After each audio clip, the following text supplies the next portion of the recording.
One Piece! The Shishibukai were a group of 7 powerful and notorious pirates allied to the world government. As a group, they were one of the 3 great powers that kept the world in balance. During the most recent levelee, as the council rulers voted to abolish the system, the 5 remaining warlords at the time immediately had their bounties unfrozen and became enemies of the world government once again. This includes the Pirates Empress Boa Hancock, who is the captain of the Kuja pirates and the only female warlord of the sea prior to the organization disbandment. With the 7 warlord system now abolished, she is an enemy with the government once again, as Captain Koby and his forces wasted no time trying to arrest her. Hancock, on the other hand, is not afraid and prepared to show the Marines the might of the Kuja tribe. But with the Ace rescue arc and with Sabo being captured by the Marines, would Boa Hancock also need to be rescued? Of course not. There'll be another turn of events. Boa Hancock meets an ally and the 2 team up as one.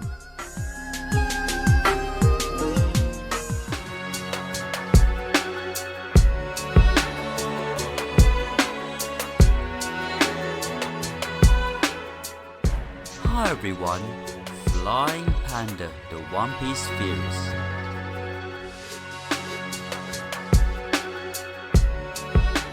Koby is shot! Boa Hancock joins S.W.O.R.D. Hi everyone, Flying Panda. Now the topic will surely interest you, that being Boa Hancock and Koby are Luffy's biggest fans. Koby was one of the first people Luffy met on his journey. He travelled briefly with Luffy, acting as a temporary navigator after Luffy helped him escape from his servitude to Alvida. He later joined the Marines after the incident with Captain Morgan. The 2 also encountered each other at Water 7, although they're now on opposite sides and will evidently have to fight. Koby and Luffy still consider each other friends, since Luffy helped Koby muster up the courage to become a Marine. Now for him to be the one to try to capture Hancock would surely be interesting, but is Koby even strong enough? Koby is getting more powerful as One Piece goes on and is training every day, but he is nowhere near Hancock's level and should not be able to defeat her.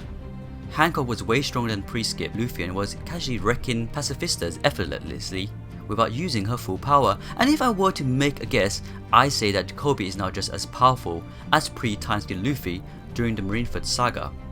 And again, Hancock was way stronger than that version of Luffy.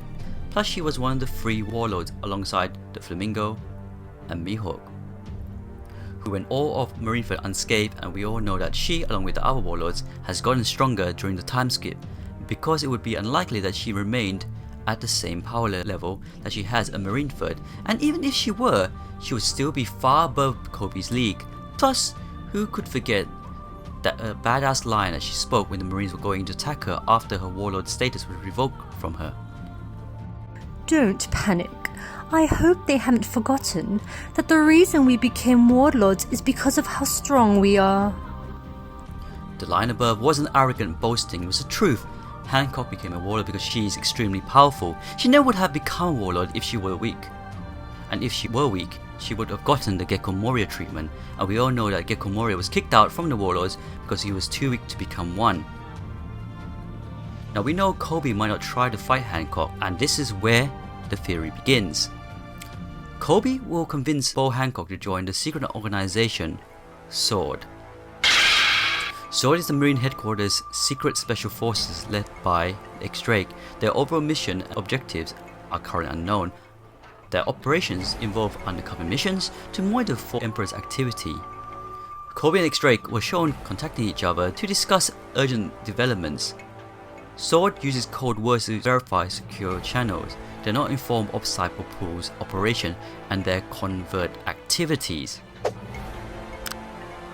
As I mentioned in the older videos, S.W.O.R.D is an organization which will involve a change within the Marines itself, and Garp being the leader of it.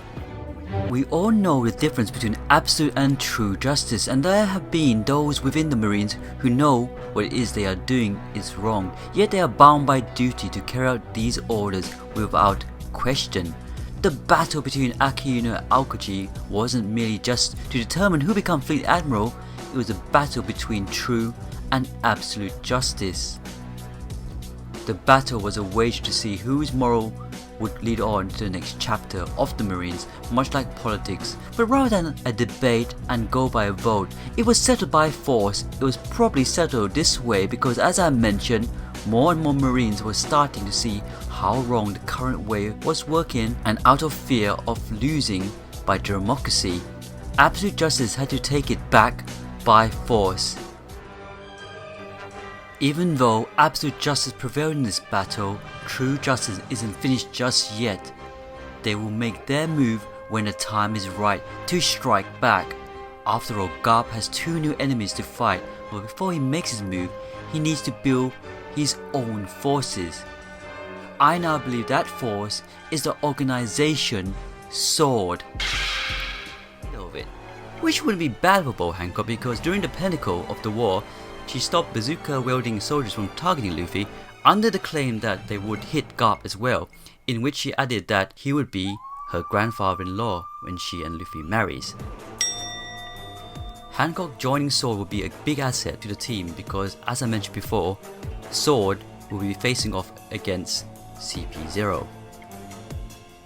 Now going back to their name, S.W.O.R.D contrasts them with CP0, whose full name Cyberpole Aegis Zero. The word Aegis comes from the Aegis, a shield in ancient Greek mythology.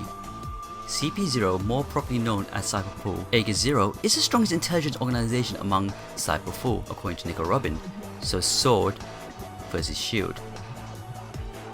For those who are thinking that we need more evidence for this to happen, which is true, but from this video you'll know it makes perfect sense that she joined S.W.O.R.D. As most of my subscribers who've been following me for the last 5 years, I tend to get things right, but as you know, it's just a theory, a One Piece theory. After that, thanks for watching the video.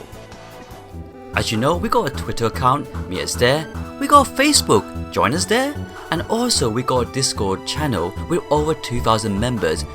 We're a great admin team, great members. We always talk about our One Piece theories in this channel. We always talk about One Piece in general. We talk about films. We talk about games. So if you haven't already, see you there on the Discord channel. Flying Panda. One thing, I don't know why. It doesn't even matter how hard you try. Keep that in mind, I designed this rhyme, explaining due time. All I know, time is a valuable thing. Watch it fly by as a pendulum swings. Watch it count down to the end of the day. The clock ticks life away, it's so unreal. Didn't look out below.